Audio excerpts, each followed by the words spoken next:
यशस्वी मुख्यमंत्री नैब सिंह सैनी जी। तो पहले तो जोरदार तालियों से उनका स्वागत किया जाए। नैब सिंह जी, बहुत बहुत स्वागत है आपका हमारे कार्यक्रम में। Thank you Uday ji, thank you. जो थीम है नेक्स्ट इन हरियाणा का, विकसित हरियाणा का, तो मेरा पहला सवाल आपसे यही है, what is next in Haryana looking like? Haryana का भविष्य आपके नजरिए से क्या लग रहा है इस वक्त? देखिए उदय जी, थर्ड टर्म की सरकार आदरणीय नरेंद्र मोदी जी के नेतृत्व तत्वाधान के अंदर ये आई है। अगर आप लोग देखेंगे 2014 से पहले का हरियाणा और आज 2025 का हरियाणा, गति से बदलता हुआ हरियाणा हमारा। मुझे खुशी है कि आज इन 10 वर्षों के अंदर हरियाणा के हर जिला को 4 लेनिंग रोड से टच किया है, जोड़ा है। एक भी जिला ऐसा नहीं है जो 4 लेनिंग से ना जुड़ा हो।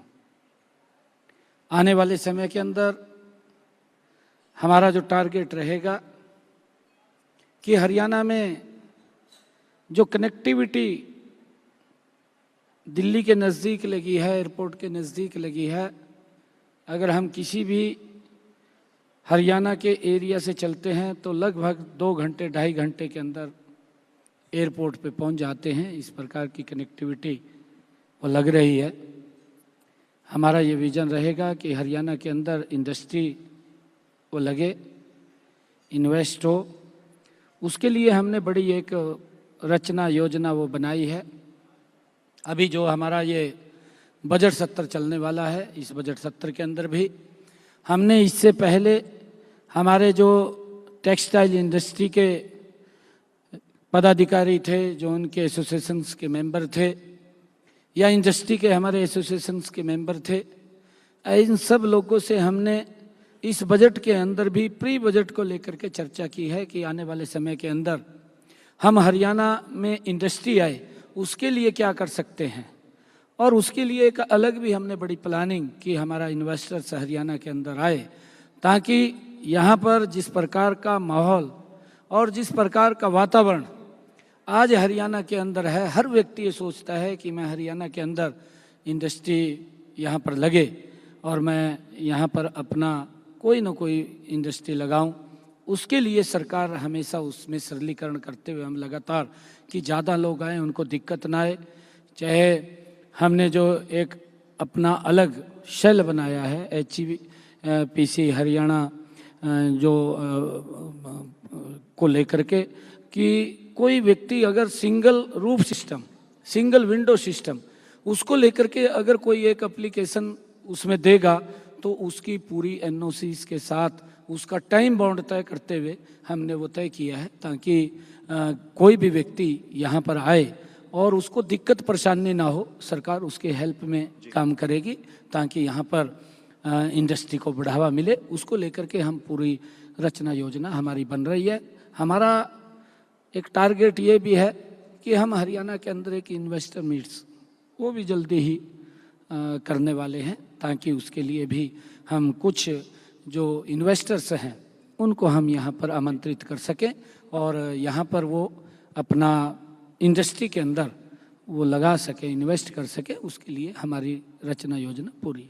आज इस मंच पे काफ़ी अंतर्राष्ट्रीय जगत से जुड़े हुए मुद्दे पे चर्चा हुई है, उठे हैं, तो मैं एक ऐसा ही मुद्दा पे आपसे अगला सवाल करना चाहता हूँ। आपने इनफैक्ट पिछले साल जो हरियाणा विधानसभा चुनाव भी हुए थे, वो चुनाव में भी आपने एक इच्छा जताई थी कि जो डंकी रूट से, जो आपके राज्य से जो लोग विदेश जाते हैं, वो खत्म करने की इच्छा आपने तब जताई थी। मगर अब भी हम देख रहे हैं मुख्यमंत्री जी की बेरोजगारी की वजह से, झूठे दिलासों की वजह से लोग जो हैं हरियाणा से पलायन कर रहे हैं, विदेश जा रहे हैं इन गैर कानूनी रास्तों से। और हमने ये भी देखा है कि हाल ही में अमेरिका से आए भी थे कुछ लोग वापस भारत। जिस तरीके से वो लाए गए थे उस पर भी काफ़ी लोगों ने आपत्ति जताई है। मगर ये जो सिलसिला है पलायन का और खास करके गैर कानूनी रास्तों से, डंकी रूट से पलायन जो होता है, उसको आप कैसे रोकेंगे? इस पे आपकी क्या इच्छा है? देखिए उदय प्रताप जी, मैं आपको आज मैं धन्यवाद करता हूँ नेक्स्ट चैनल का, जिसके माध्यम से आज ये बात रखने का मुझे मौका मिल रहा है।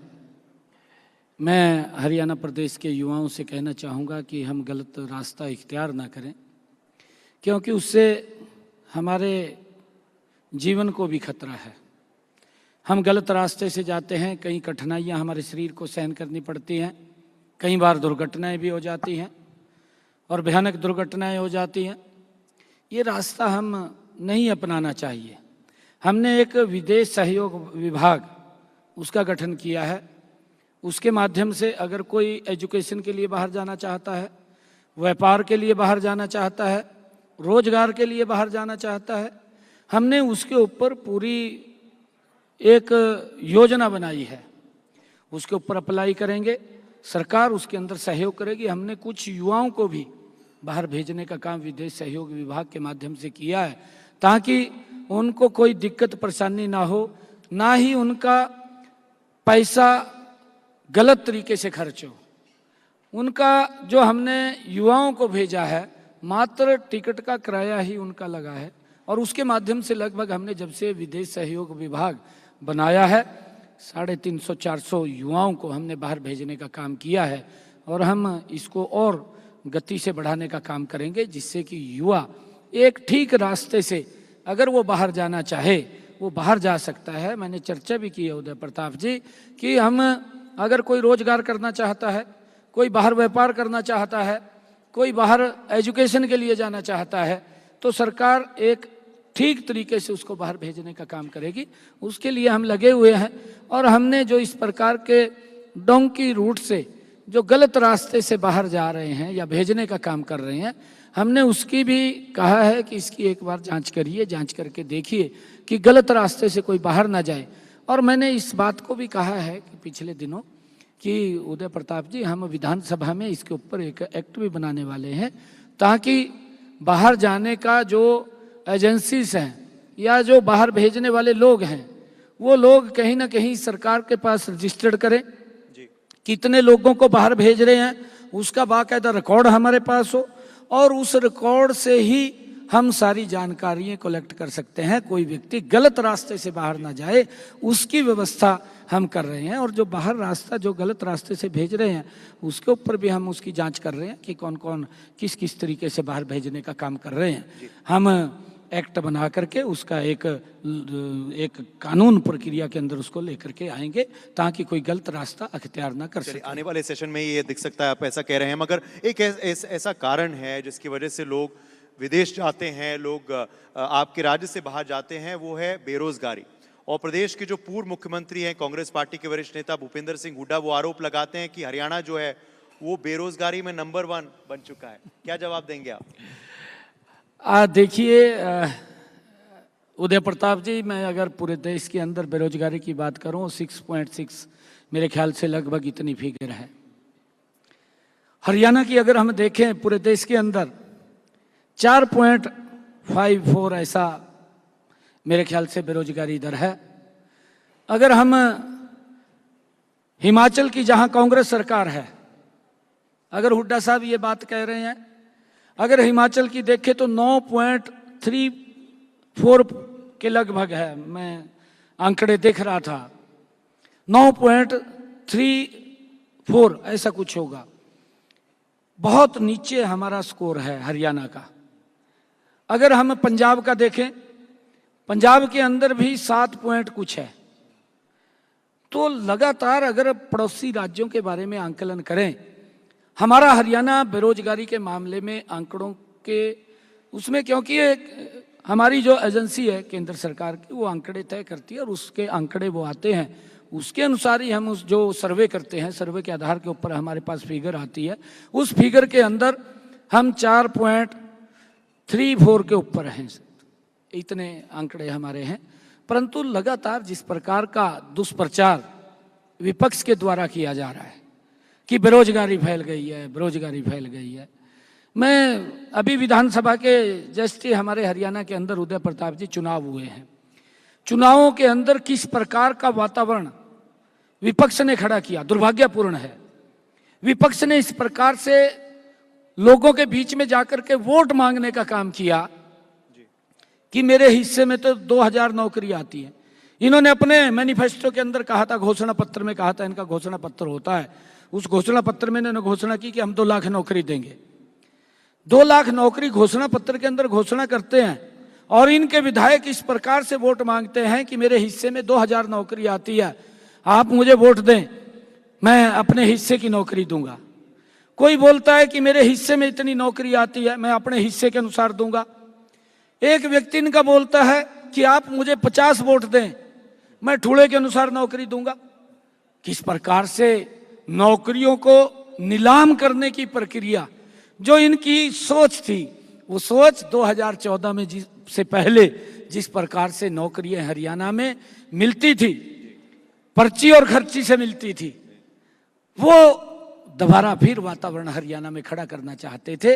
परंतु मैं उदय प्रताप जी आपको बताना चाहता हूं कि हमारी सरकार ने हरियाणा के अंदर 1,71,000 नौकरियां बिना पर्ची बिना खर्ची के हरियाणा के युवाओं को देने का काम हमारी सरकार ने किया है।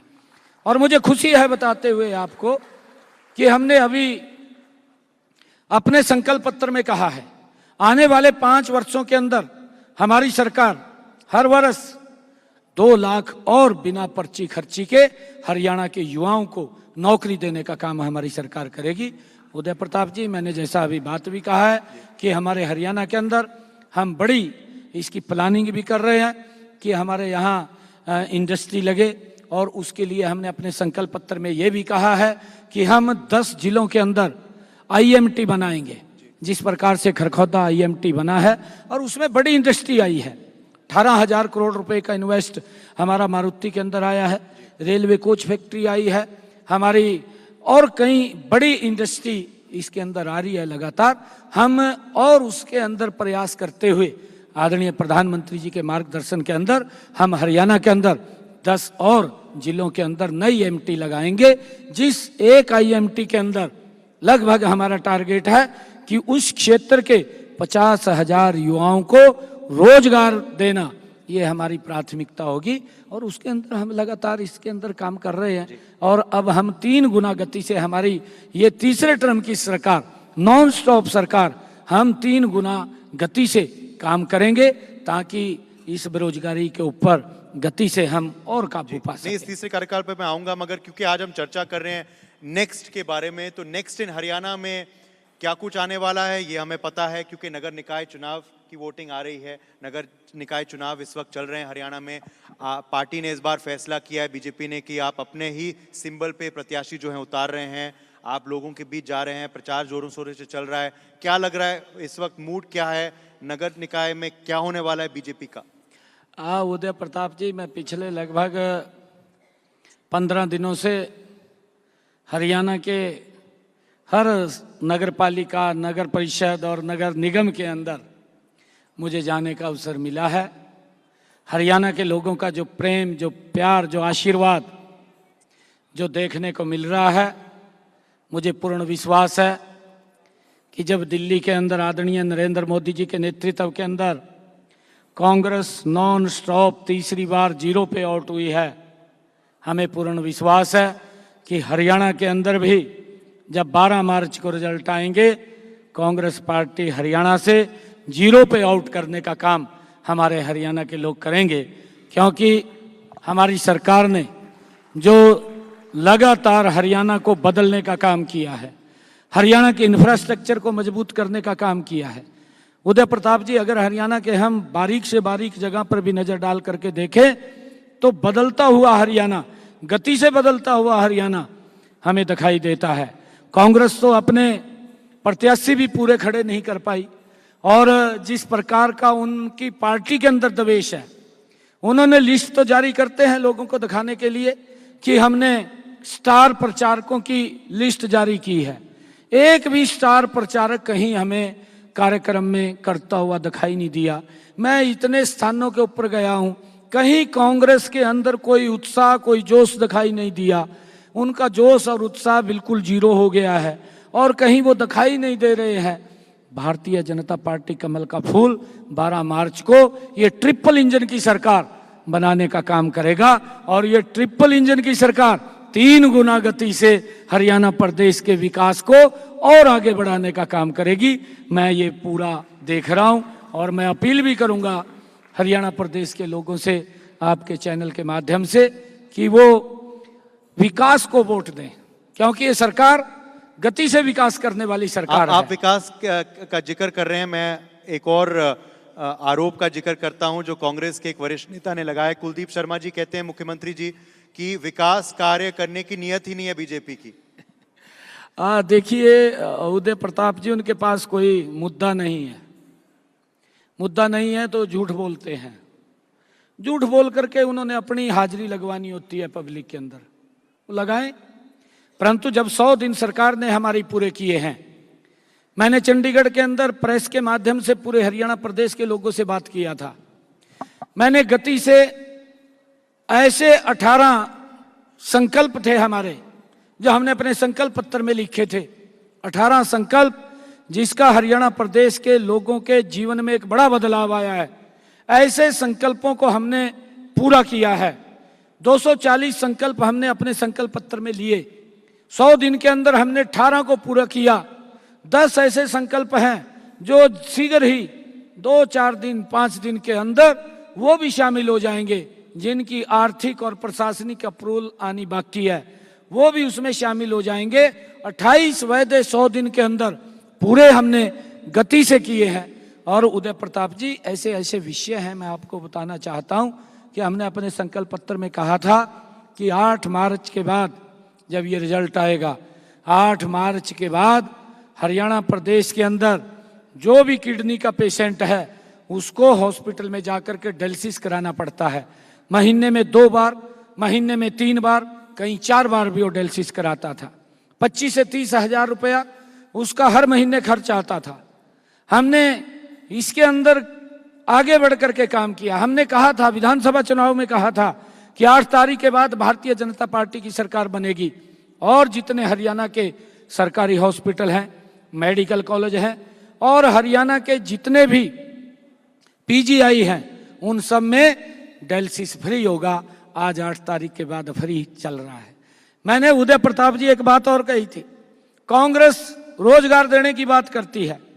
रोजगार के अंदर बाधा बढ़ने का काम कांग्रेस पार्टी ने किया है। मैंने जब ये बात कही थी कि मैं 50,000 युवाओं को नौकरी दूंगा, लगातार रिजल्ट निकल रहे थे। 15,000 के करीब मैंने युवाओं को ज्वाइनिंग लेटर दिया। और उसके बाद क्योंकि 1 महीने पहले जो मेरा शेड्यूल बना हुआ था, वो पूरा 100 दिन का शेड्यूल बना हुआ था, उससे 1 महीने 45 दिन पहले ही चुनाव आचार संहिता लग गई। पहले आचार संहिता लग गई तो रिजल्ट से वो रुक गए। इस प्रकार का झूठ का बवंडर कांग्रेस ने खड़ा किया कि कांग्रेस पार्टी आ रही है, कांग्रेस पार्टी आ रही है। भाई मखा, कांग्रेस पार्टी कहाँ आ रही है?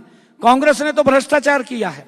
नरेंद्र मोदी जी के नेतृत्व में भारतीय जनता पार्टी ने सुशासन दिया है, लोगों को ट्रांसपेरेंसी शासन दिया है। एक क्षेत्र में नहीं, हर क्षेत्र के अंदर हमारी सरकार ने ट्रांसपेरेंसी शासन देने का काम किया है। और उसका परिणाम ये है कि जब इतना बड़ा बवंडर खड़ा किया तो हरियाणा के युवा इकट्ठे होकर के मेरे पास आए और कहने लगे कि आप रिजल्ट निकाल दीजिए। क्योंकि ये कोर्ट में गए, चुनाव आयोग के पास गए और उन्होंने एक लेटर जारी कर दिया कि जब तक कोड ऑफ कंडक्ट है कोई रिजल्ट नहीं निकलेगा। मैंने युवाओं को कहा कि मैं रिजल्ट तो नहीं निकाल सकता, परंतु एक वायदा आपसे करता हूं, मैं आपके सामने एक संकल्प लेता हूं। 25,000 युवाओं का रिजल्ट था। हरियाणा के अंदर पहली बार इतनी बड़ी नौकरी एक समय के अंदर जिन्होंने हरियाणा के सरकारी दफ्तरों में ज्वाइन किया है, इतनी बड़ी नौकरी पहली बार देने का काम हमारी सरकार ने किया। मैंने उनसे संकल्प किया था कि मैं शब्द बाद में लूंगा, पहले आपको ज्वाइनिंग लेटर दूंगा। और मुझे खुशी है, मुझे गर्व भी है इस बात का कि हमने उस बात को पूरा किया है। 25,000 युवाओं को पहले ज्वाइनिंग लेटर दिया, फिर हमने शपथ लिया। ये हमने हरियाणा के इतिहास में पहली बार किया। गरीब परिवार का बच्चा बिना पर्ची बिना खर्ची के हरियाणा सरकार में नौकरी। इसी मुद्दे को मैं आगे बढ़ाता हूं क्योंकि एक और आरोप आ रहा है। कांग्रेस पार्टी के वरिष्ठ नेता रणदीप सुरजेवाला, वो कहते हैं कि जो सरकारी नौकरियों का सवाल है तो आपको अन्य राज्यों के लोग और प्यारे हैं हरियाणा वासियों से। ग्रुप ए बी सी में उनके नाम क्यों आते हैं? देखिए, पहले तो मैं उदय प्रताप जी कहना चाहूँगा, हमारे सुरजेवाला साहब बड़े सीनियर नेता हैं, पर ट्वीट मास्टर हैं। ट्वीट बड़ी जल्दी करते हैं। ट्वीट तो इतनी जल्दी करते हैं, धरातल पे भी नहीं देखते क्या हो रहा है क्या नहीं हो रहा, तुरंत ट्वीट करते हैं। पता नहीं कहाँ से खबर आती है उसको, ट्वीट के मास्टर हैं। मैं उनको ये कहना चाहूँगा कि देखिए, कई नौकरियाँ ऐसी होती हैं, हरियाणा ये जो HPSC की नौकरियाँ हैं, अगर आप लोग देखेंगे पूरे देश से लोग आते हैं। कई नौकरियों के अंदर हम बाध्य नहीं कर सकते। उसके अंदर जब ओपन होता है, ओपन के अंदर कुछ बच्चे बाहर से भी आ जाते हैं, वो कोटा भी होता है उसका भी, हमने 10% लेना है, हमने 20% लेना है, वो बाकायदा कोटा होता है उन नौकरियों के अंदर, वो अप्लाई कर सकते हैं, ऐसा नहीं है।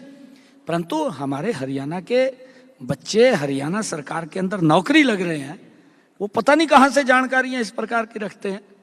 वो मैं ये कहना चाहूँगा, आप देख भी रहे हैं, इतने बच्चे हरियाणा के नौकरी लगे हैं, गरीब परिवार के लगे हैं।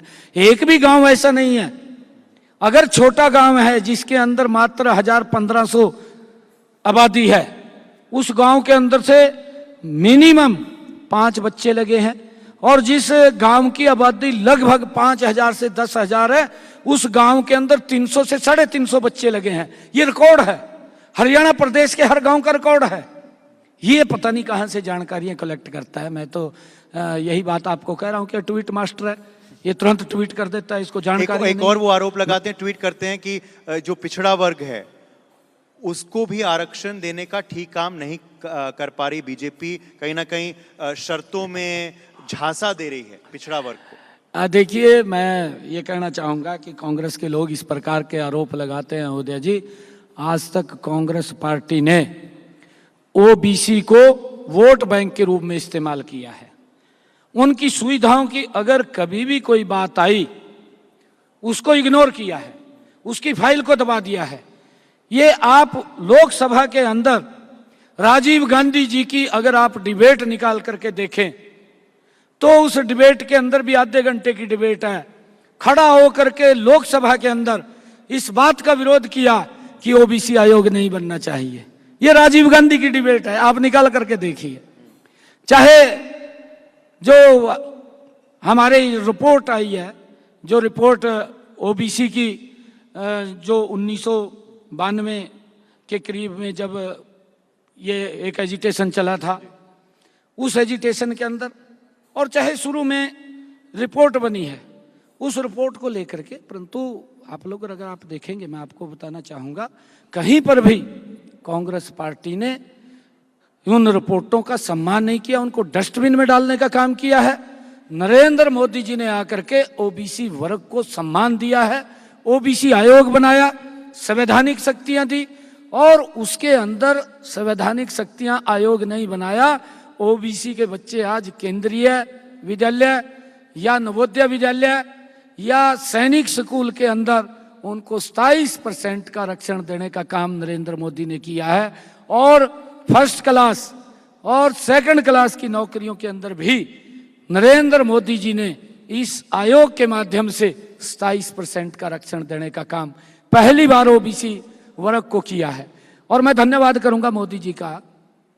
मोदी जी ने अपने मंत्रिमंडल के अंदर 27 OBC वर्ग के लोगों को अपने मंत्रिमंडल में मंत्री बनाने का काम वो पहली बार किया है। नहीं तो रिकॉर्ड इतिहास उठा करके देख लीजिए, कुछ भी बात बोलते रहते हैं कांग्रेस के लोग, ये तो खाली ट्वीट करने के मास्टर हैं। ये अगर इनके बारे में, इनके कार्यकाल के बारे में पूछा जाए कि आपने क्या किया है, OBC को वोट बैंक के रूप में इस्तेमाल किया, OBC को रैलियों में बुला करके भीड़ इकट्ठी करने का काम इन्होंने किया है। 55 साल तक OBC का शोषण करते रहे। 55 साल कोई छोटा नहीं है कार्यकाल, 55 साल तक OBC का शोषण करते रहे। पहली बार नरेंद्र मोदी जी ने OBC को सम्मान दिया है। जी चलिए, आखिरी सवाल आपसे मैं करता हूं मुख्यमंत्री जी, जैसे आपने कहा कि इतना कुछ ही माह बीते हैं तीसरे कार्यकाल के बीजेपी के, इतना कुछ ऑलरेडी हासिल कर दिया है, लक्ष्य आपने बता ही दिया, आने वाले माह और सालों का आपका क्या है। मगर आखिरी सवाल मैं आपसे पूछना चाहता हूं, क्योंकि बजट सत्र आ ही रहा है, हरियाणा के प्रदेशवासियों क्या उम्मीद करें इस बजट में, क्या कुछ मिलने वाला है उनसे? देखिए उदय प्रताप जी, बहुत अच्छा आपने बात पूछी है। हमने बजट 70 को लेकर के हर वर्ग से संपर्क किया है, हर वर्ग से सुझाव मांगे हैं। मैंने युवाओं के बीच में जाकर के युवाओं से भी प्री बजट युवाओं के साथ चर्चा की है, उनसे सुझाव मांगे हैं। मैंने महिला उद्यमियों से भी सुझाव मांगे हैं। मैंने जो टेक्सटाइल इंडस्ट्री के लोग हैं उनसे सुझाव मांगे, उनके बीच में जाकर के मांगे हैं। मैंने जो प्रगतिशील या किसान हमारे हैं जो प्राकृतिक खेती करते हैं, ऑर्गेनिक खेती करते हैं, हमारे एफपीओज हैं, हमारे प्रगतिशील किसान हैं, ऐसे किसानों से भी हमने बैठ करके सुझाव लिए हैं कि आपके क्या सुझाव हैं, इसके अंदर हम कैसे और अच्छा कर सकते हैं जिसका हरियाणा प्रदेश के लोगों को लाभ मिल सके। हमने इंडस्ट्रीज के लोगों से सुझाव लिए हैं। हमने जो हमारी प्रतिनिधि महिलाएं हैं, हमारी जो सेल्फ हेल्प ग्रुप की बहनें हैं, हमारी जो नमो ड्रीम दीदी हैं, हमारी लखपति दीदी हैं, उन सबको बुला करके हमने उनसे भी अलग अलग सुझाव मांगे हैं। हमने सीए से सुझाव मांगे हैं, हमने स्टार्टअप से सुझाव मांगे हैं। हमने स्टार्टअप्स को बुलाया, उनके सुझाव लिए और उनसे उनका एक्सपीरियंस भी पूछा। मुझे बहुत अच्छा लगा जब स्टार्टअप हमारे बीच में आए। कहीं ने तो यहाँ तक बताया स्टार्टअप्स ने कि मैंने जीरो बैलेंस के ऊपर अपना काम शुरू किया और जीरो बैलेंस से शुरू करके आज मेरी टर्नओवर 100 करोड़ को पार कर गई है। ये गजब का एक्सपीरियंस मेरे पास उन स्टार्टअप से मिला है, मुझे खुशी मिली है। और मैंने उनसे सुझाव मांगे हैं कि आप हमारे लिए एक आइकन के रूप में काम कर सकते हैं, हमारे युवाओं को इसके बारे में आप प्रेरित कर सकते हैं, उनको जानकारी मिल सकती है कि पढ़ते पढ़ते व्यक्ति किस प्रकार से अपना स्टार्टअप अपना काम शुरू करता है और वो नौकरी मांगने वाला नहीं, नौकरी देने वाला बनता है। इस प्रकार का हमने उनसे सुझाव लिए। हम अपने इस बजट के अंदर भी उनके सुझावों को सम्मिलित किया है और हमने सीए से भी सुझाव मांगे हैं। अभी हम और भी कुछ हमने और कार्यक्रम करने हैं। हमारे जो विभिन्न संगठनों के लोग हैं उनसे भी हमने सुझाव लिए हैं कि इसके अंदर हम क्या क्या आपके अच्छे सुझाव आएंगे। हमने पोर्टल भी लॉन्च किया है उदय प्रताप जी, पोर्टल के ऊपर भी हमने लोगों के हरियाणा प्रदेश के सुझाव मांगे हैं। लगभग 9.5-10 हज़ार सुझाव हमारे पास आए हैं जिनको हम इसके अंदर सम्मिलित करेंगे और उसके ऊपर हम ये बजट तैयार कर रहे हैं जिसका लाभ मेरे आने वाले हरियाणा प्रदेश के लोगों के हित का ये बजट होगा, उनके लाभ का बजट होगा। हमने हर वर्ग से सुझाव लेकर के इसको बजट को हम पेश करने वाले हैं। चलिए, यहाँ उद्योग के भी काफ़ी लोग हैं और स्टार्टअप्स के भी काफ़ी लोग हैं, वो बहुत प्रोत्साहन उनको मिलेगा आपकी बातों से। बहुत बहुत शुक्रिया, आपने समय निकाला अपने बिजी शेड्यूल से। आप हमारे पहले ये जो एडिशन है NXT 2025 में आप आए, शिरकत किए, बहुत बहुत आभार मैं व्यक्त करता हूँ। Naib Singh Saini, CM Haryana, thank you very much for being with us. Thank you Uday Pratap.